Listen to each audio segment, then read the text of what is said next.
Welcome back to the Professor of Perseverance podcast. I am who you would call the Professor of Perseverance, Dr. James Purdue.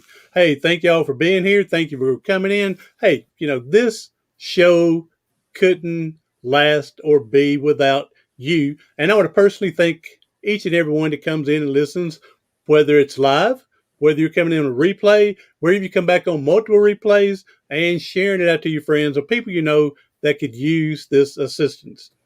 Today's guest, boy, she had an anxiety disorder that basically, let's just go ahead and say it. She was imprisoned in her own home. The anxiety just kept her not wanting to get out, and she just basically imprisoned herself with it.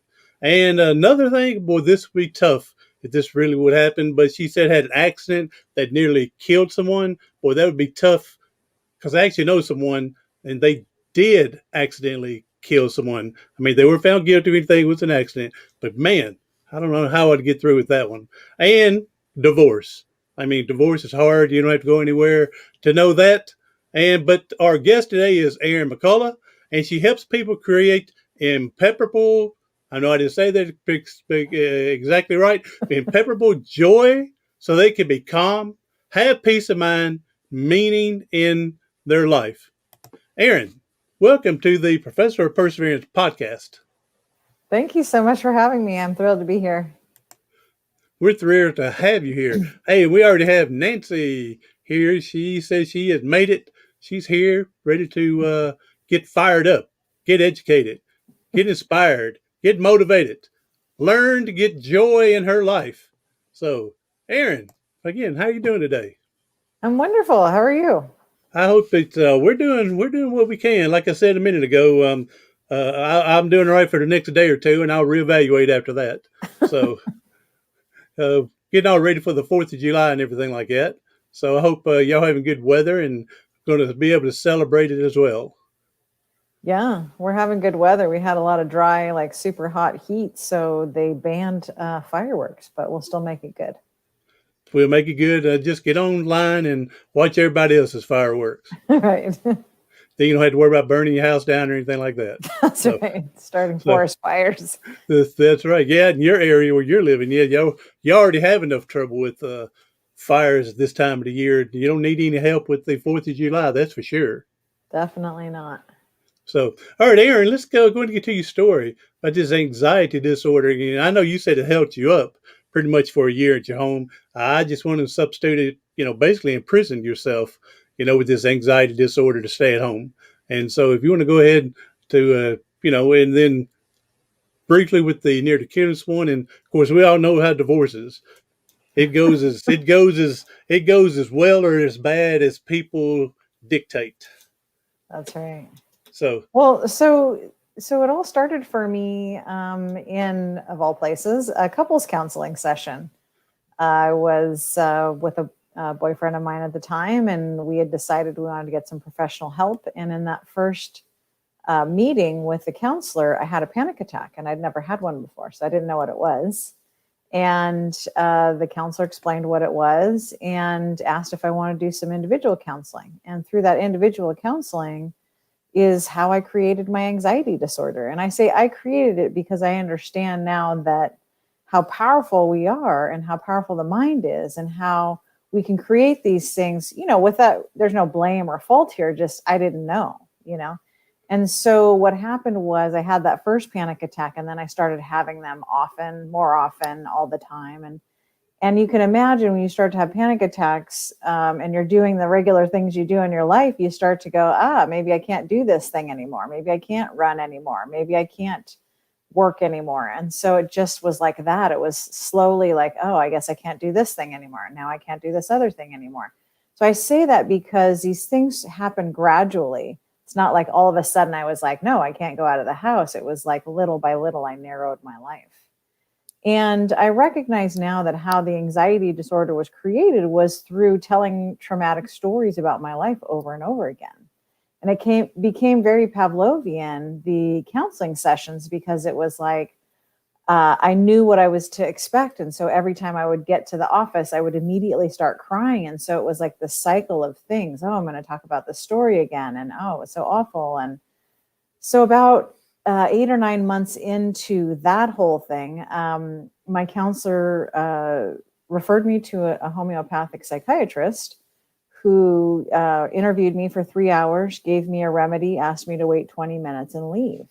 And after that 20 minutes, my anxiety was gone, or the experience of anxiety was gone. Now, that didn't navigate the mental, emotional, spiritual piece of anxiety. And so I want to let people know there's not a quick fix to these sorts of things. It comes through all parts being equal in my estimation, which is mind, body, and spirit. And when you have all those balanced, then you can create healing. But so I had the chemistry piece figured out, but I didn't have the mental, emotional, spiritual piece. And so what I did was I recreated it again. So I thought from there, I went, oh my gosh, I might actually have a life here. So what I'm going to do is I'm going to move to a small town in Hawaii, paradise, and then it will never happen again. Lo and behold, I was still there. I hadn't done the healing. And so I created it over and over again, this anxiety, the stress, the overwhelm. And when I moved to the town, I started a business immediately. It took off like gangbusters. And so you can imagine stress and anxiety and all the things. And then about 10 years in, I had a client complain, and I would take these complaints so seriously. They were personal to me. And I just would get frantic. So I raced over to a friend's house to drop my daughter off. And I sideswiped my car in her driveway on her husband's truck. And I dropped my daughter. I was like, oh my gosh, I'm so sorry. There was no damage to his truck. So I left, and I came back, and my friend said, I need to tell you something. When you hit my husband's truck, he was under it working on it on stilts, and he thought it was going to fall on him and kill him. And I thought, wow, like this is not okay being this way in this life. Like this is not a way to live. So then I delved into self-development and going to seminars and reading books and recognizing there was a different way to do this life. I was starting to enact some things, not having a whole lot of results, but feeling better, at least like there was another way. And then I found myself in a divorce that just leveled me. And I recognized in that process of feeling like being in that dark place that I didn't have any actual strategies to getting out of this place. And a series of things happened. I picked up the book, A Course in Miracles. I don't know if you've ever heard of this book. It's meant to be a year-long journey, 365 passages. And I was about a month in, and I was like, this is interesting, but it's not really moving the needle. And then month 2, something very strange happened. I started to look at the passage each day, and these words were like, this word kept popping up off the page. It was, the path is joy. The answer is joy, just like joy, joy, joy. And I thought, I get it. I hear you. It's joy. Yeah. Of course it's joy. But I couldn't figure out how to get there. And then I got an email from a gentleman that I had known through another seminar company. He had a seminar coming up. I bought it sight unseen, and I went, and it was a day-long seminar on a visualization process that he teaches. And so I went home very excited about it, and I started enacting this visualization, and all of the things lined up in my life. First of all, I found my joy through that visualization. If you had asked me prior to that, I wouldn't have even known what joy exactly was. But I found my joy in the visualization. I found my purpose by going back and training with him and standing in front of my first seminar, teaching teaching people how to find joy and cultivate it daily so they can have that experience predominantly. And then I had this business that was my business that was for sale for 9 months, that with no bites. I came home from that seminar and told my broker, just want to let you know my business is going to sell by the end of the month, and there's going to be a bidding war. And lo and behold, a week later that happened. And so through that process, I went, like here's the sweet spot. Here's the things. And so I've been teaching that for the last 4 years. Yeah, you mentioned that you wouldn't have really known what joy was if it wasn't for all this, other than the definition that they give you in the dictionary. So, but that's a lot like a lot of things in life. Until we really experience it and wake up to realize and accept to move on, whatever it is, we really don't understand and know it. We tell people we know what happiness is. I know what happiness is, but until they really find it and experience it, they really don't. I mean, they're fooling themselves, they're fooling other people, but until they finally get it, then, man, it just seems like everything falls in place then. Yeah. And I feel like, I like to talk about, so for me, happiness and joy are actually two different things. They have Mm-hmm. some of the same qualities, but happiness to me is based on external things. It's like, I got the new car, woohoo. It's very exciting, jump up and down. But eventually it's just a car. It just gets you Yep. from A to B, and joy, however, is the internal journey, and it has the exuberance, has the excitement, and the jumping up and down piece. But it has all these other nuances that are so profound for me, like calm and stillness and peace of mind. That's the not mind racing stuff that used to go on all the time for me. Um, and those nuances can be cultivated daily so that you can experience this life now in this present moment in such a lovely, beautiful place. And, that happiness piece is for me, that was kind of, how I lived my life before. It was like, oh, I need to go after, I need my business to be successful. I need my life to be successful on some level. I have to have all these goals. I have to chase all this stuff. And now I'm really more into this idea of sufficiency. Like, where I'm at is enough. Do I want other things? Of course. Yeah, lovely. Like, have aspirations for other things. But when we live in the state of sufficiency that right now I do have enough, then the pressure's off. There's true freedom in that. Yeah, when you're chasing your dream can be frustrating because having to wait on the timing, wait on everything to fall in place. Like you said, setting up goals, reaching a goal, reaching another goal, not reaching a goal. It can be frustrating through all that. But again, like you're saying, if I live in the now, accept of what I do have, blessed what I have, and then hey, there's nothing wrong with wanting more to do better, to do more. Nothing wrong with that, but I'm like you. You've got to find the joy within yourself to know this is as good as it gets. Then I'm great. If I can do better to help out me and help out other people, that's even better. And I would like people to go to Beverly Hillbillies and Google and look up and listen to Granny from the Beverly Hillbillies singing "She Has Joy, Joy, Joy Down in Her Heart." So that song will help you explain when she talks about the joy that's within inside. Granny singing down in her heart on the Beverly Hillbillies. I'm older than you, so you may not have seen the Beverly Hillbillies, but Of course I have, yeah. but there's a scene where she's singing. She's got joy, joy, joy down in her heart. So all right, so all right, let's see, Nancy. Well, all right, Aaron. So let's go into give a couple of examples, couple of your steps or whatnot on how people can help find this joy or get this joy, retrieve this joy. Yeah, so the process that I take people through is what I call impenetrable joy. And the reason that I call it that is because it's the idea that you can no longer be beholden or at the mercy of people or circumstances to dictate whether you are having a good day or a bad day, or for that matter, a good or bad life.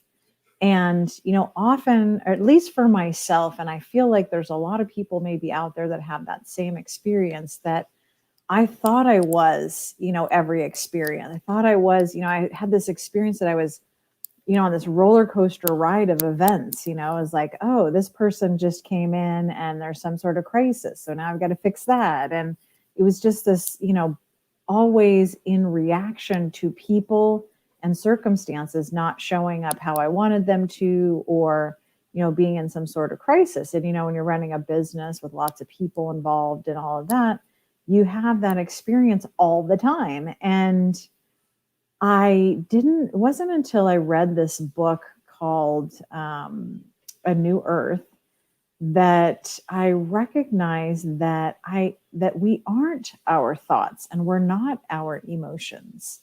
And how you know this is that you can have a thought, you can have an emotion, you can name that thought or that emotion. So who is that that's the namer? Who is that that's the spectator of that? That's actually who you are. And so when you can create separateness between the idea that you are your thoughts or your emotions and the fact that you are the spectator of those things, then you start to realize you actually can be empowered to change the thoughts and the emotions at will. And when you recognize that, then it's a game changer, because you now are no longer beholden to the circumstance or the person that said something that triggered you. You get to decide from that moment moving forward. Then the other piece I like to teach is this idea of personal responsibility, where, rather than, I don't know about you, but for me, I was sort of taught to sort of be the victim, right? That person said this and now I'm angry, right? Taking personal responsibility is about saying, oh, that person said this. I am angry. I wonder why I'm angry. They didn't make me feel angry. I'm angry. So whatever they said Again, triggered who I anger in choose. me. Yeah, I choose to be that way because of the outside predicament, Influencer, yeah. influence. Yes. So yeah,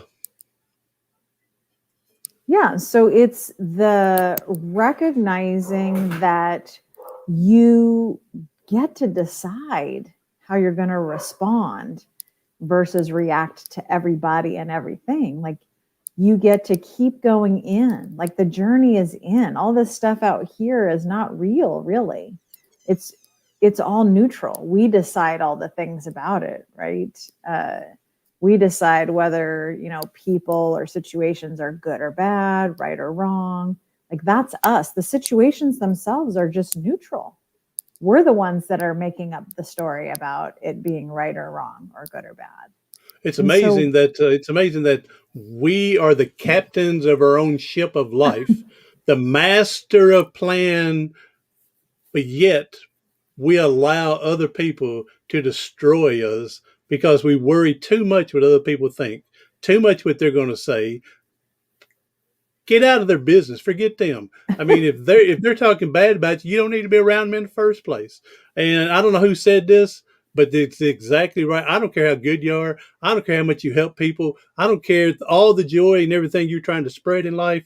You're going to be the evil person in somebody else's story in their life just because they're that way already. And they're yeah, jealous of you. They don't believe in you, whatever it is. But get that outside influence, like you said, get them away from you. Don't mess with them. Don't let them dictate your life. Set your own dream life to live.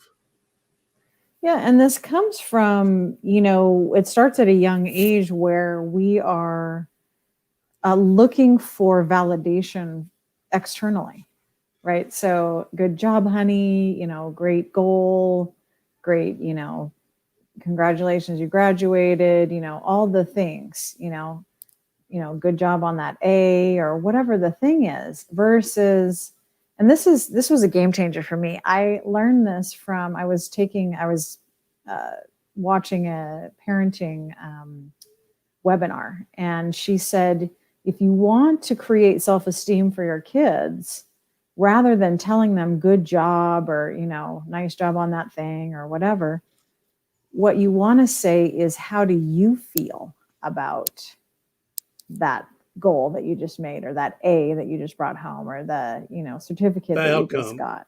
Yeah. And I went, like the light bulb went on. I went, yes, Yes, like that is how you create self-esteem, is you ask yourself. Now maybe you didn't have that experience. You're an adult now, you didn't have that experience, but you can create that experience for yourself now, rather than, every time you're thinking, oh, that would be embarrassing, or somebody might have a response to that or whatever. You just go inside and you say, how does that make me feel?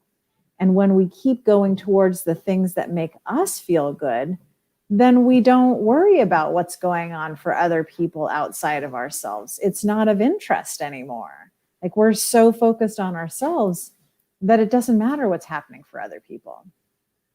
Yep.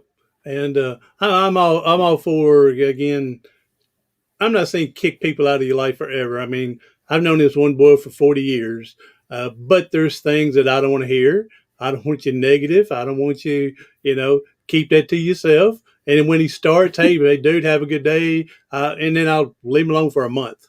But I'm not saying you got to kick everybody out of life forever. But you can let them know, I'm just not that way, and say, I'm not trying to change you, but so don't try to change me, and things like that. And I like what you mentioned here about asking whatever is, how do you feel about the outcome, instead of just pushing it on to them. Good job, way to go. And you don't have to say a whole lot when it's bad, because they're already feeling bad anyway. But they realize it, you realize it. But again, even when something bad is, how do you feel about it? Let them open express it as well, because I mean they know it as well as you do, and so there's no need bullying up, not bullying, but pinning them up with it.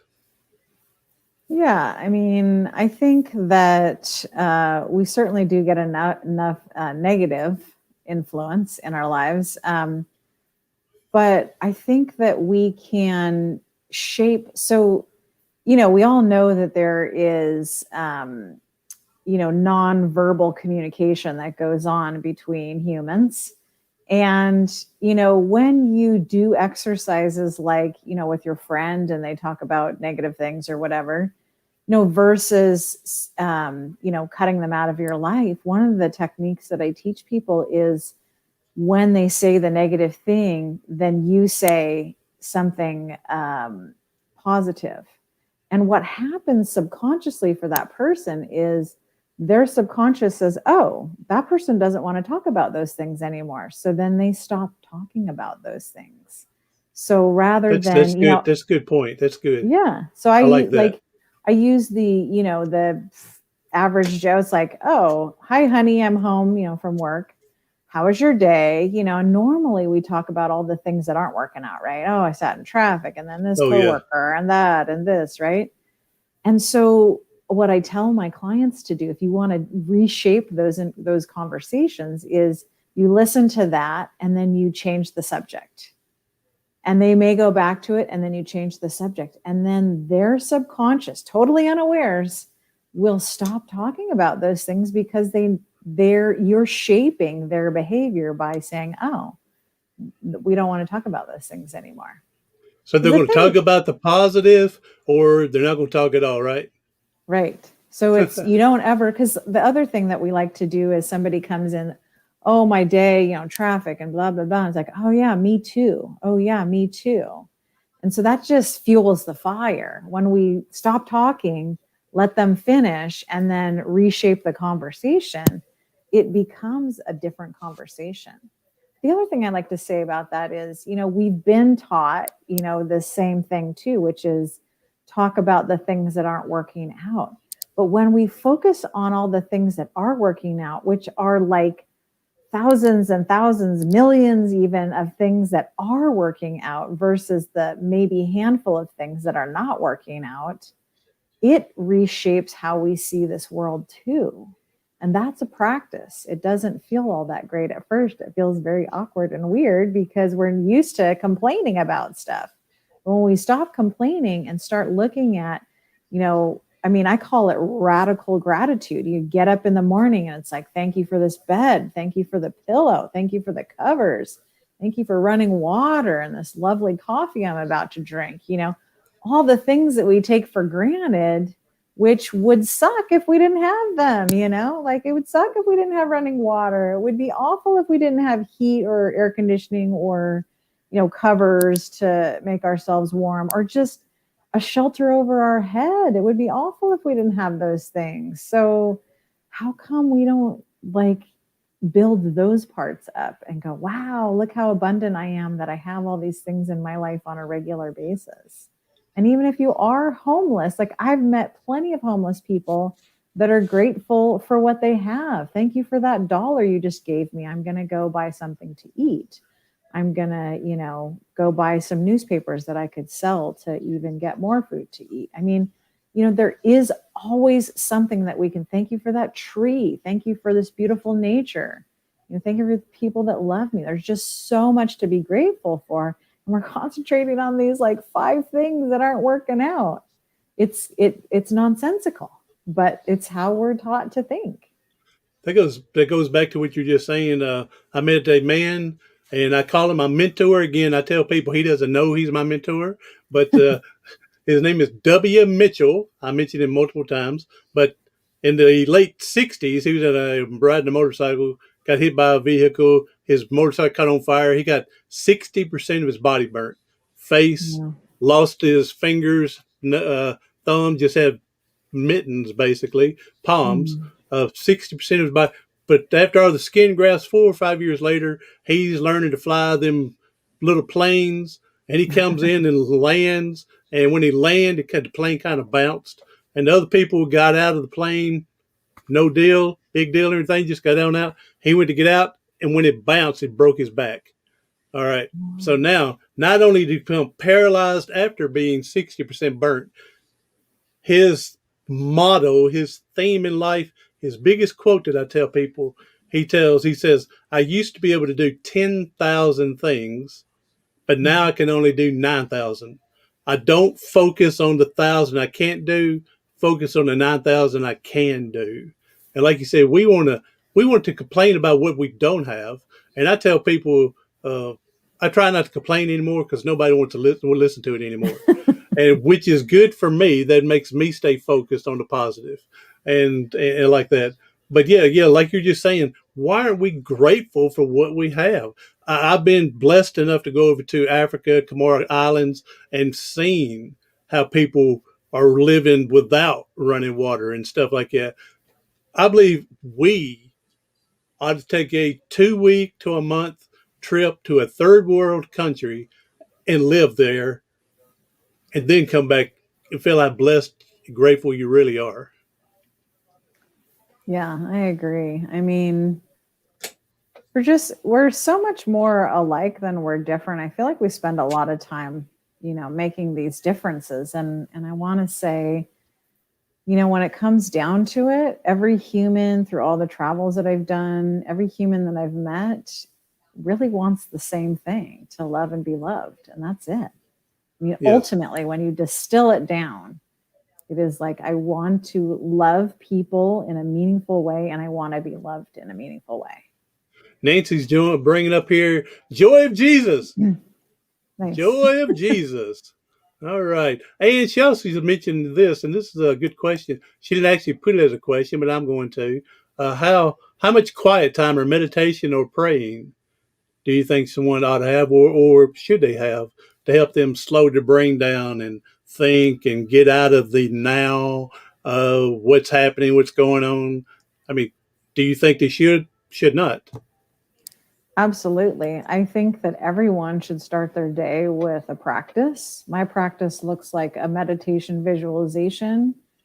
Um, and then I read or listen to something that speaks to me on a deep level, speaks to my soul, like makes me contemplate like why we're here and what we're meant to be doing. And, you know, meditation is phenomenal for so many different, I mean, like physiological things, you know, slowing the heart down and calm and all those things, but also this peace of mind piece, which peace of mind to me is the stopping of, you know, all of those, rampant thoughts that will just take over your life. Like most of us are living in our thoughts versus living in this moment. And, you know, Like the example I usually give is like, do you remember driving to work? You drive there every single day or 5 days a week. How many times do you get to work and you can recall every little thing that happened along the way? Like never, right? Because you know that route. You're completely in thought. And the other piece is, this thought, the rampant thoughts are really typically about pulling from the past and projecting into the future what we think is going to happen, and that's where worry and anxiety and overwhelm and stress come from. Going, oh my gosh, this thing happened. Now let me think it to death so I can come up with a solution for this outcome that I want. And the outcome, like 99% of the time, doesn't happen. So it's literally just kind of a waste of time. And meditation, the purpose of meditation is to quiet the mind, is to be still and quiet and have no thought, be of no mind. And for me, it took years to get to that place because my mind was off to the races. As soon as you give me like any moment to like sit still for a minute, I'm off to the races thinking about to-do lists and how am I going to fix this? And so it took a while. And I like to tell people that have that experience, don't give up on meditation. Meditation, for me, how it finally sort of worked itself out was by using a mantra. And using that mantra, it could be anything, could be joy, could be any word that speaks to you that's positive, or you could do a Sanskrit word like Om or whatever. But the idea is, I like to put on a little bit of music, nice music that doesn't have words. And then I have this mantra. I don't need to do it anymore, but in the beginning I did. And then every time I notice I'm getting into thought again, then I go back to the word. So then I say the word over and over and over again. And then I went, off to the races with the thoughts, back to the word, right? And then in that, you're training your brain to stop thinking, shut down. And eventually you won't need the mantra. Eventually you'll recognize, I did start with the mantra, but then it was just quiet. And it's not that every thought is bad. Some thoughts are like, got to feed the dog. Like that's not a bad thought. There's no energy on that thought, but there are the other thoughts that are not so great. And so those are the ones that we want to calm the mind and rid ourselves of, at least for that moment in time. Yeah, I like to tell people that as soon as they recognize that negative thought, now, like I said, some thoughts are not bad. It's not necessarily eventful. It's not necessarily going to change your lifestyle. Like I said, feeding the dog. But I tell people when you first recognize that negative thought, slam it shut like a mouse trap and try to come up with something positive and try to focus on that. I mean, we're born with a negative attitude. I mean, we are taught from a baby that if we cry, I'll get my diaper changed. If I cry, they're going to feed me. If I cry, they're going to hold me. If I cry, they're going to make me as comfortable as possible. And so we've got to break that as we get older. I mean, if not, we're going to whine and cry all of our life to hope that people are going to give us stuff instead of growing, maturing, getting what we want, we need, and then and I'm a big believer, use something to help other people. I agree. And I think we're all here. I think we all have our own unique purpose for being here that is based on our history, our experiences. And that's where we find purpose and meaning, is when we recognize, here's the sweet spot that I'm really good at, because of my experience. And I encourage everybody to look for that thing. It's not about making all the money and amassing stuff. It's about fully being in our purpose and enjoying our day to day, like every single day. We've sort of been taught to put everything off until I have that right job, until I have that promotion, until I have that stack of cash, until I have that car or house or relationship, or fill in the blank for anything. And that's unfortunately a wasted life, because Well, yeah. And we can have that now. how many times, Aaron, sorry to interrupt you, but how many times when I have that house then I can move forward to be able to. Then when the house gets here, well, now and until I can get that for me a wife, then I'm not going to, and then it's children, and then like you said, instead of living in now to have that joy and stuff like that in life, if you're basing it on what you have to have in the future is never going to come because once you get whatever, then you're going to find something else that you have to be based on to get whatever. Exactly. 100%. Yeah. Also, the thing I wanted to say is, I do love the switching to the positive idea. I I sort of insert a step prior to that, and that is to allow yourself to feel the emotion. I think there's been this movement about positivity, which I love. Of course, I'm all about positivity, except that I feel like it's become another band aid in terms of like, don't allow yourself to feel the feeling, just slap a band aid on it of, well, I'm so blessed, I can't complain. And yeah, and while that's true, yes, yes.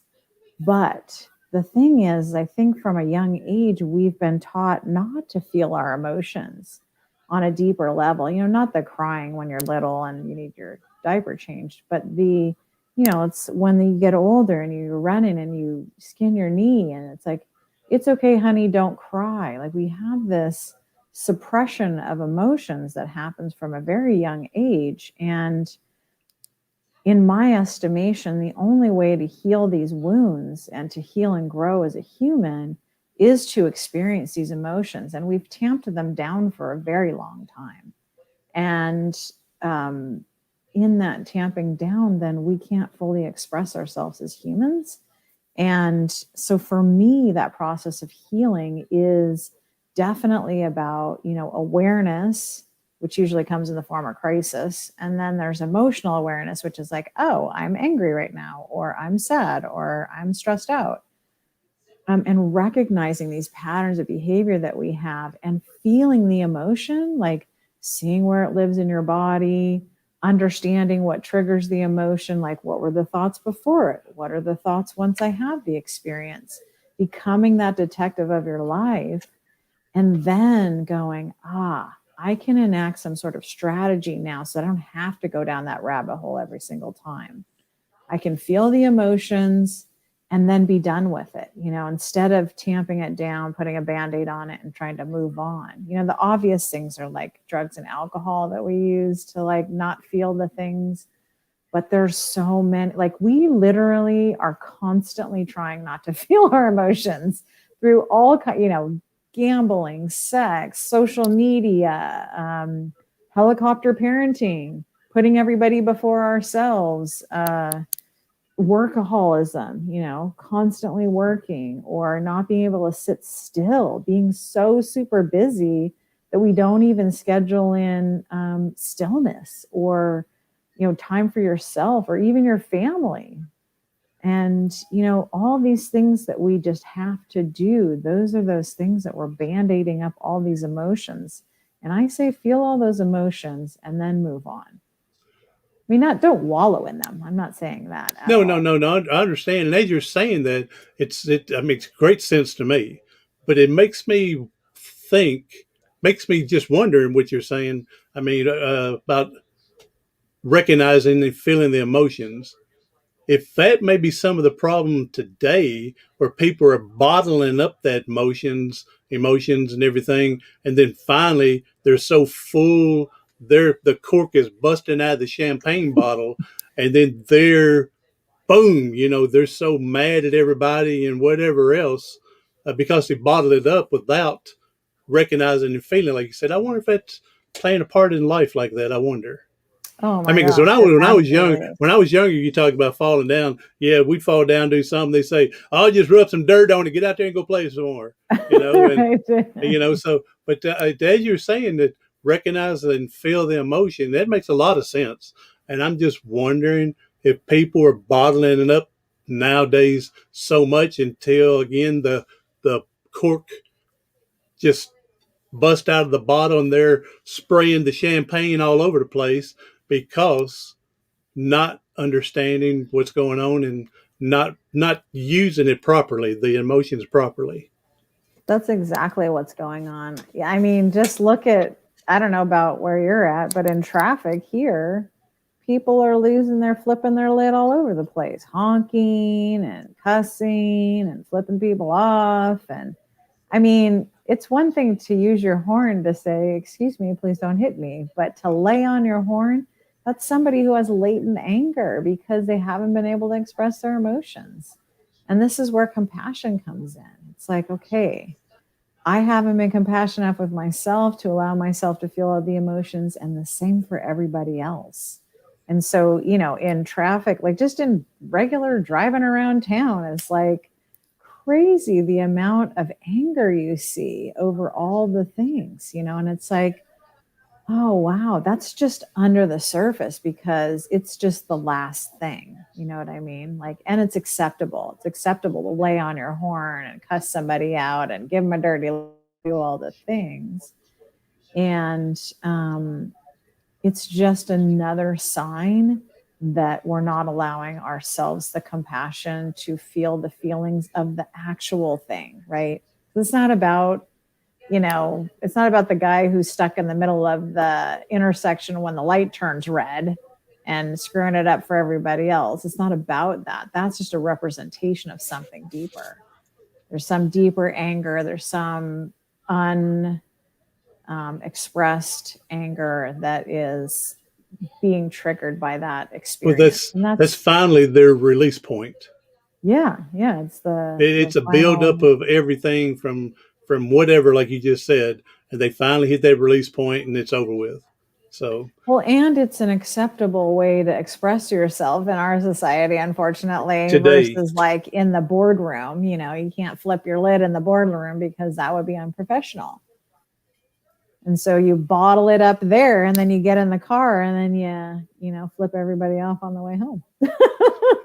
when So you when it be feel better. something, when it be someone, one of your colleagues or your boss comes out to your car and you go, "Man, how come your steering wheel's all bent to crap right here?" Driving on.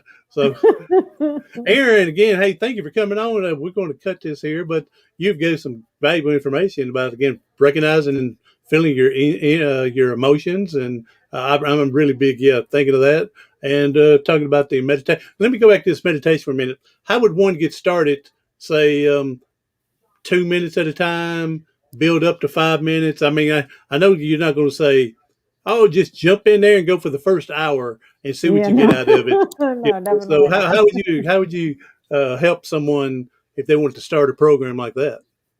One of the things that I often refer people to is Oprah Winfrey and Deepak Chopra do a 21-day free meditation that I think is beautiful. It's 15 to 20 minutes long, but the first 5 or so minutes are Oprah talk. It's subject related, all different kinds of subjects. Um, and Oprah will say a thing, and then Deepak will say a thing, and then he'll give a mantra and what that mantra means and all things. So in total, you end up about 10 to 12 minutes. And then he'll, ring the bell and you start your meditation with the music and everything. So you're just thinking mantra, mantra, mantra. Oh, there's thoughts, mantra, mantra. And then the bell rings again. And then, he says something else and then it's done. If you feel like something like that is not for you, I would say, try 5 minutes.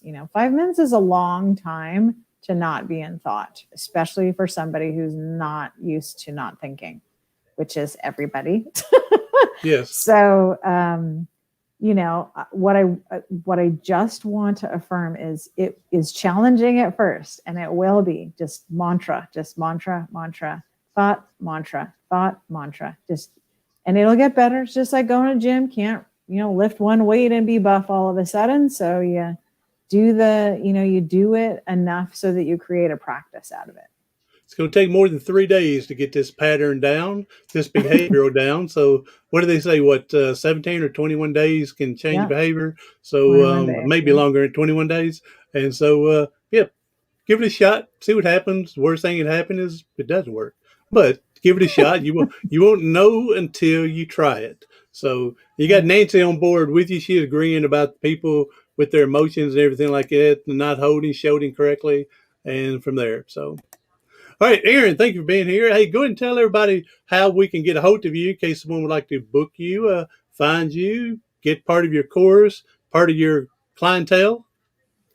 Yeah, so I want to say that I always give away a free call, a 20-minute call that just, I love to just talk to people. If there's any kind of wisdom I can impart on, part of my journey, if it speaks to you, you can find that. So Instagram's probably the best way to get me. It's my handle is Erin, ErinMacLLC. And I post a video a week with strategies and things to think about. And then my website URL is in the profile. And I'll link stuff down in the description as well to make it easier to anybody, whether you're on YouTube and click in or find a podcast somewhere and then go to the notes and you can click it and go from there. Erin, thanks for being here. You gave some valuable information. I know you got Nancy and me all fired up, ready to start meditation and feeling our emotions more. So, if you can do one more thing for us, we know that people are struggling outside. We know they're hurting. If you can give a powerful message to help them get through today, that would be awesome. What I want to tell you is that if the experience, the predominant experience that you're having is not joy in your life, please seek out somebody that can help you find that. I believe it is our birthright, and we are meant to be in that experience almost exclusively starting now, not when we get the thing. And so if it's not me, if it's not this podcast, then keep looking. There is someone out there to help you find purpose and meaning and joy in your life today. You need not wait any longer, and you deserve it. Amen. We do deserve joy in our life, and then we can spread joy to help the other person in life. I agree. We're here for a reason. It's not for ourselves. It's to help one another and find that purpose that we can do something for someone. So, all right, Erin, again, thank you for being here. Everyone else, thank you for coming in, even on the replay. If you know someone needs some joy, some pick me up, boom, share this to them as well. So, all right, everybody else, do something today, tomorrow, something next week that's going to help you persevere past your paralysis.